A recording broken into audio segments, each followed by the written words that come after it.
মৃত্যুর দিনক্ষণ কারো জানা নেই। নির্ধারিত সময়েই সবার মৃত্যু হবে। এটা মহান আল্লাহর বিধান।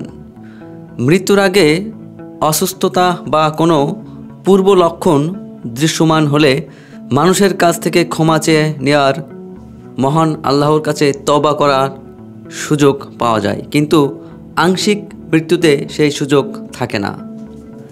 মহানবী সাল্লাল্লাহু আলাইহি সাল্লাম আংশিক মৃত্যুকে কিয়ামতের আলামত হিসেবে অভিহিত করেছেন। আনাস ইবনে মালিক আলাইহিসসালাম নবী করিম সাল্লাল্লাহু আলাইহি সাল্লাম থেকে বর্ণনা করেছেন, নিশ্চয়ই কিয়ামতের আলামত সমূহের মধ্য থেকে এটাও একটা যে আংশিক মৃত্যু বৃদ্ধি পাবে। মুসনাদে আহমদ হাদিস 7912। আর এই আংশিক মৃত্যুর অন্যতম ধরন হলো অগ্নিকাণ্ডে বা অগ্নুপাতে অস্বাভাবিকভাবে মানুষের মৃত্যু।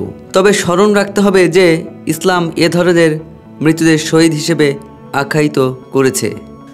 কিয়ামতের আগে অগ্নিপাত বেড়ে যাওয়া সম্পর্কে আবু হুরায়রা আলাইহিসসালাম থেকে বর্ণিত হয়েছে, রাসূল সাল্লাল্লাহু আলাইহি সাল্লাম বলেছেন, কিয়ামত কায়েম হবে না যতক্ষণ পর্যন্ত হিজাজের জমিন থেকে এমন আগুন বের হবে না যা বসবার উটগুলোর পর্দান আলোকিত করে দেবে।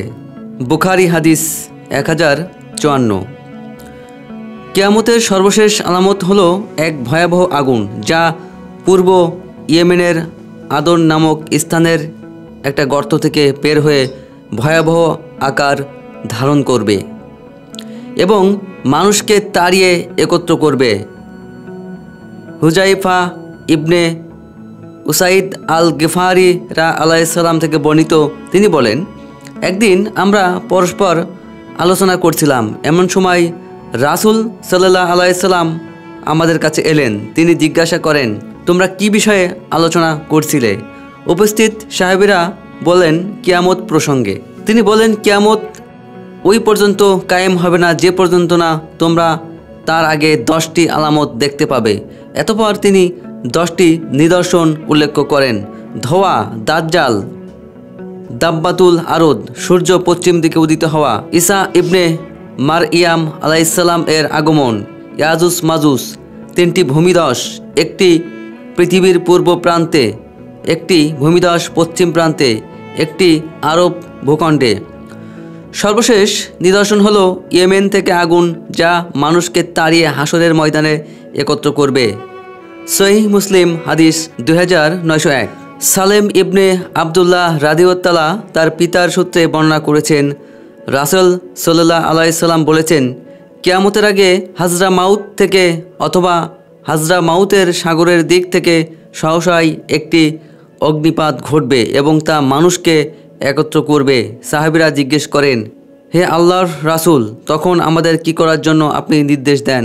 রাসূল সাল্লাল্লাহু আলাইহি সাল্লাম বলেন, তোমরা সিরিয়ায় আশ্রয় নেবে। আবু হুরায়রা রাদিয়াল্লাহু নবী করিম সাল্লাল্লাহু আলাইহি সাল্লাম থেকে বর্ণনা করেছেন, কিয়ামতের দিন মানুষের হাসর হবে 3 ভাবে। একদল যাবে আশা ও ভীতি নিয়ে, দ্বিতীয় দল হবে যারা একটি উটে 2 জন, 3 জন, 4 জন বা 10 জন আরোহণকারী, আর অবশিষ্টদের আগুন একত্র করবে।